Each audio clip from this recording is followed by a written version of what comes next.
Gaudy true channel में आप सबका स्वागत है। यह कार्तिक मास महात्म का तीसरा अध्याय है। इससे पहले के अध्याय में भगवान श्री कृष्ण सत्यभामा को उनके पूर्व जन्म का वृतांत सुना रहे थे कि कैसे कार्तिक माह में स्नान, दान, व्रत, उपवास करने से सत्यभामा भगवान श्री कृष्ण को पति के रूप में प्राप्त की। अब सुनते हैं आगे की कथा। सत्यभामा ने कहा, हे प्रभु, आप तो सभी काल में व्यापक हैं और सभी काल आपके आगे एक समान हैं।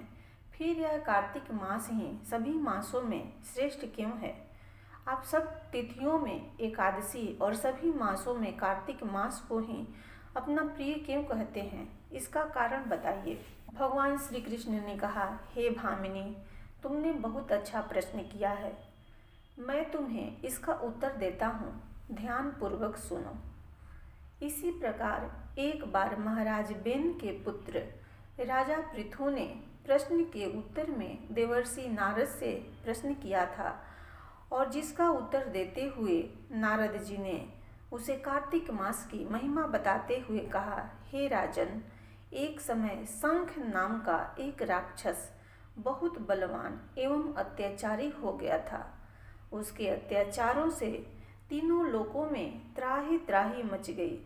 उस शंखासुर ने स्वर्ग में निवास करने वाले देवताओं पर विजय प्राप्त कर इंद्र आदि देवताओं एवं लोकपालों के अधिकारों को छीन लिया। उससे भयभीत होकर समस्त देवता अपने परिवार के सदस्यों के साथ सुमेरु पर्वत की गुफाओं में बहुत दिनों तक छिपे रहे। तत्पश्चात वे निश्चिंत होकर सुमेरु पर्वत की गुफाओं में ही रहने लगे।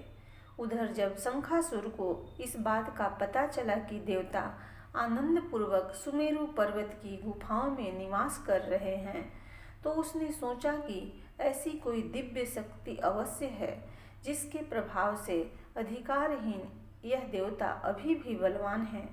सोचते सोचते वह इस निर्णय पर पहुंचा कि वेद मंत्रों के बल के कारण ही देवता बलवान हो रहे हैं।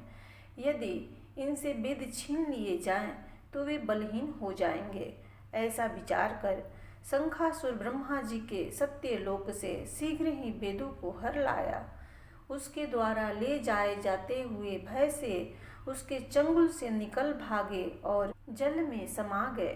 शंखासुर ने वेद मंत्रों तथा बीज मंत्रों को ढूंढते हुए सागर में प्रवेश किया, परंतु न तो उनको वेद मंत्र मिले और न ही बीज मंत्र। जब शंखासुर सागर से निराश होकर वापस लौटा तो उस समय ब्रह्मा जी पूजा की सामग्री लेकर सभी देवताओं के साथ भगवान विष्णु की शरण में पहुँचे और भगवान को गहरी निंद्रा से जगाने के लिए गाने बजाने लगे और धूप गंध आदि से बारंबार उनका पूजन करने लगे।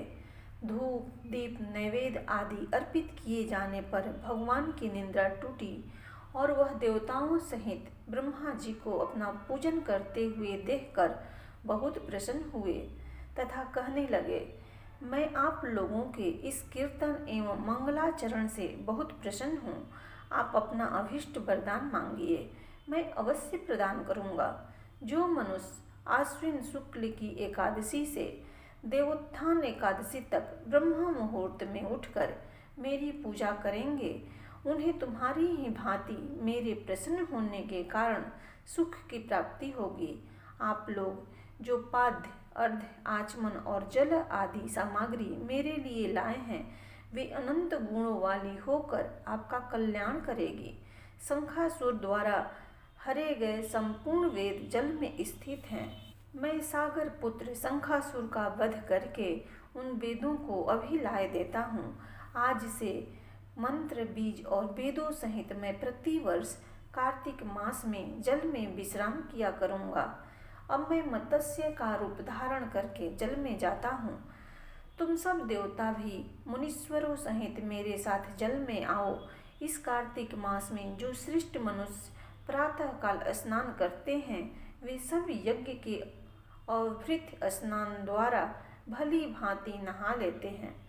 हे देवेंद्र, कार्तिक मास में व्रत करने वालों को सब प्रकार से धन, पुत्र, पुत्री आदि देते रहना और उनकी सभी आपत्तियों से रक्षा करना। हे धनपति कुबेर, मेरी आज्ञा के अनुसार तुम उनके धन्य धान की वृद्धि करना, क्योंकि इस प्रकार का आचरण करने वाला मनुष्य मेरा रूप धारण करके जीवन मुक्त हो जाता है। जो मनुष्य जन्म से लेकर मृत्यु पर्यंत विधि पूर्वक इस उत्तम व्रत को करता है, वह आप लोगों का भी पूजनीय है। कार्तिक शुक्ल पक्ष की एकादशी तिथि को तुम लोगों ने मुझे जगाया है, इसलिए यह तिथि मेरे लिए अत्यंत प्रीतिदायिनी और माननीय है। हे देवताओं, यह दोनों व्रत नियम पूर्वक करने से मनुष्य मेरा सानिध्य प्राप्त कर लेते हैं।